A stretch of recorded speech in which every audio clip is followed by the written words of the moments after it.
In today's video, I'm going to teach you how to add co-organizers to a meeting in Microsoft Teams.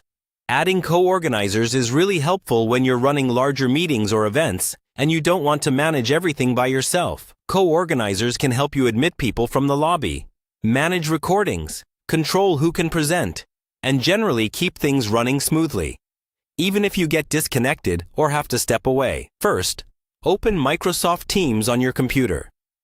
You can do this from the desktop app or the web version in your browser. Make sure you're signed in with the account you use to schedule meetings for your organization.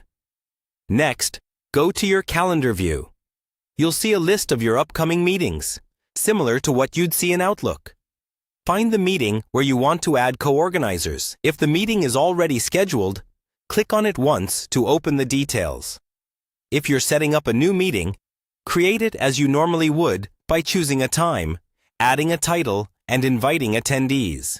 Once you have the meeting details open, look for the option that says Meeting Options.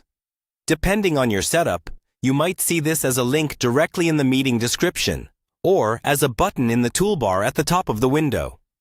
If you don't see it immediately, check for a small link that says something like Meeting Options near the date, time, or join information.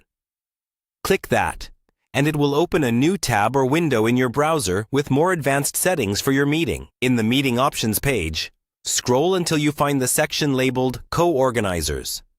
This is where you can choose who will share organizing responsibilities with you. Click inside the box or field there, and start typing the name or email of the person you want to make a co-organizer. Teams will search your organization's directory and show matching results. Select the correct person from the list. You can repeat this step to add more than one co-organizer if your organization allows it. After you've added everyone you want as a co-organizer, scroll down and make sure you save your changes. Look for a Save or Update button at the bottom of the Meeting Options page and click it.